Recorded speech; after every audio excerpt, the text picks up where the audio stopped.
Tout se passe comme si les Togolais sont condamnés à subir les coups de boutoir du pouvoir. Dans un pays surchargé par les émotions et les répressions de toutes voix dissonantes, où plus d'une centaine de concitoyens souffrent le martyre dans les geôles en raison de leur opinion, Faure Gnassingbé ouvre sans coup férir la deuxième édition de l'OME Peace and Security Forum samedi 11 octobre 2025. Il est dit que cette rencontre permet de poser les diagnostics de la problématique de la paix et de la sécurité sur le continent. Et ce forum est organisé par le Togo avec l'appui du Programme des Nations Unies pour le Développement, PNUD, et s'inscrit dans la dynamique des initiatives africaines qui répondent à la nécessité d'œuvrer davantage à la consolidation de la paix et à la construction de la sécurité collective. Il est placé sous le thème L'Afrique face aux défis sécuritaires complexes, comment renforcer et rendre durable la paix et la stabilité dans un monde en mutation? Une occasion pour le président du Conseil, Faure Gnassingbé, de livrer un discours lénifiant comme un dirigeant issu d'un pays normal. Nous devons être les acteurs principaux de notre propre sécurité. Car trop souvent,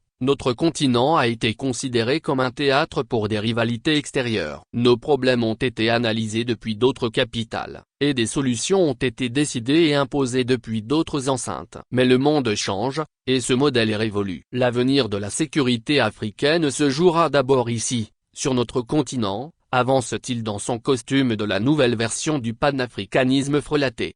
Plus loin, il souligne que la paix durable se construit par la cohésion locale. La paix ne se décrète pas, elle se construit. Et elle se construit par l'inclusion et par la justice sociale. Les conflits auxquels nous sommes confrontés trouvent souvent leur origine dans des inégalités territoriales, des frustrations sociales, ou des exclusions politiques. C'est bien la vérité. Mais qu'en est-il de son propre pays? Tenez, pendant que force employait à mystifier son vis-à-vis, du moins ceux qui croient à ses manœuvres, les centrales syndicales du Togo criaient leur ras-le-bol face au licenciement abusif de 42 agents de Sunu-Bank Togo. Les centrales syndicales, ce même samedi à Lomé où Faure Gnassingbé parlait de paix et sécurité en Afrique, ont souligné que le vrai problème de Sunu-Bank Togo relève exclusivement de la mauvaise gestion que les employeurs veulent camoufler et leurs complices extérieurs.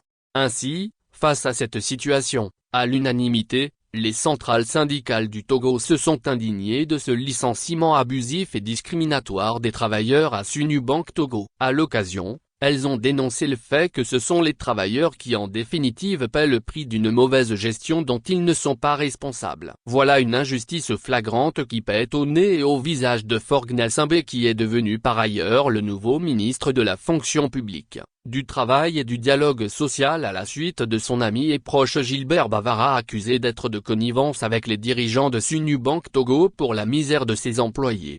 Les dirigeants à l'origine de ce mélodrame en cours dans cette structure bancaire sont des non-togolais mais solidement cautionnés par des faucons du pouvoir pour foutre la merde. Quand on n'est pas capable de régler ses petits problèmes à la maison, on n'est pas qualifié pour parler de paix ailleurs. Honoré Adantuy.